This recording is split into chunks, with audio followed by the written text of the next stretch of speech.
नमस्कार। आज सका उठिली जमी झील कहला आज कौन जलखिया कर नवरात्रि तो चलती मोर गोटे पिला दिन स्मृति मन पड़े आ मनटा जोटा पड़ा सेटा मु कौन प्रसाधन सामग्री रखी सब कौन सामग्री कौन करने आपण अनुमान लगती तथापि मुझे आज आम गणेश पूजा सरस्वती पूजा आम झील बेले खुदुरकुणी कला बेले तापर माँ खोड़ी मैंने जो बुद्धि ओषा बेले करती इवेन अभी तो चाचरी भोग खाई ठाकुर दोल पूर्णिमा चलता से पर्व जोटा बना हुए सेटा चूड़ा घोषा मु तो एत करनी 200 ग्राम चूड़ा 200 ग्राम चूड़ा नहीं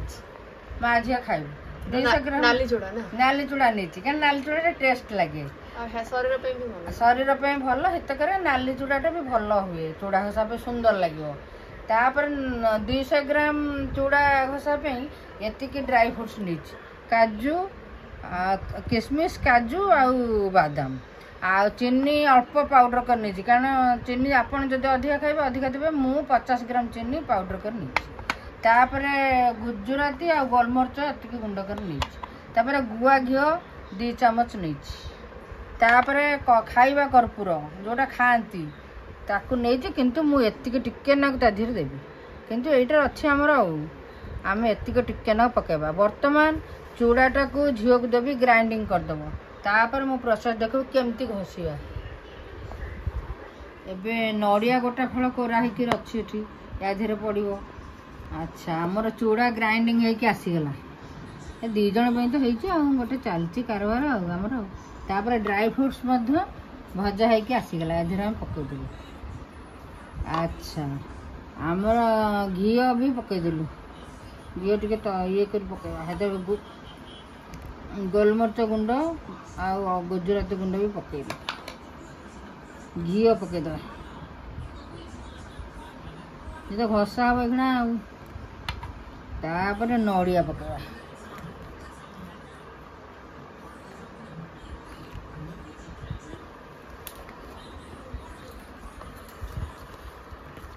नड़िया पका गला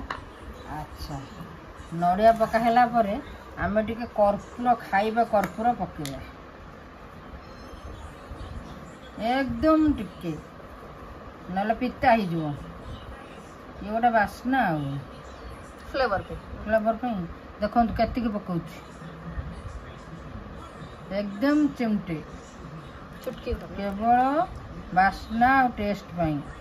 अधिका पकईले पिता हो परिमाण जदि आप चूड़ा घास अधिका करेंगे अधिका पकई पारती आप तो जानते ओडिशार यहाँ प्रसिद्ध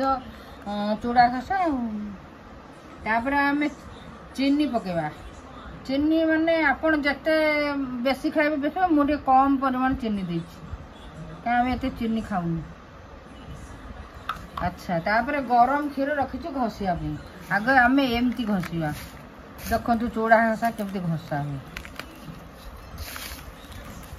आज चूड़ा घसा घषिला बेले आमर पिलादिन कथा मन पड़ू खुदुरकुणी घस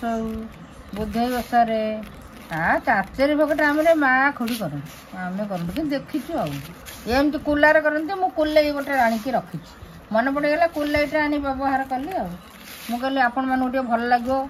ये कुल्लईटा यही बांग्लोर गोटे जात्रारू किणिकी आनी मो झील मना करता कहला कुल्लई कौन करूँ मुझे आण गोटे मोर मत कहीं भारी भल लगे कुल्लई कुल्लई आनी रखी आज बढ़िया कम देला आ मु भारी खुशी कुल्लई आनी मोर कम देला मो झील 2-3 थर कह कहीं कुल्लई आनी कौन करू बेटर आ तार तो पुओ पिलाटा किसी कर गरम क्षीर दबा आज्ञा गरम क्षीर देले आउटे स्वादिष्ट लगे चूड़ा घास गाँव तो पानी फाणी दिखती कहीं ना से बहुत आकार करती तो पानी छेचिकी करती मुझे आउटा क्षीर टे पकई कहीं घसाटा टे भल हम भल स्वादिष्ट लगे नवरात्रि टे खाइबू आम 2 जन तो आ जलखिया न करी तो यहीटार बसिली तेणु करुच्ची चूड़ा घासा आमर 200 ग्राम चूड़ा घासा पे मुझे 10 मिनट घषिली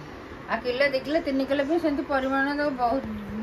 समय टे घसिया पड़ो मुझे 10 मिनट घसिकी यही पर्यायर चूड़ा घास आसला ଚୁଡ଼ା ଘାସ ଆସିଲା ପରେ ଆମେ ଏ ଫଳ ଲଗେଇକି ଖାଇବାକୁ। କିନ୍ତୁ ତା ପୂର୍ବରୁ ମୁଁ କହି ଦେଖୁଛୁ ଯେ ଚୁଡ଼ା ଘାସ ଆପଣ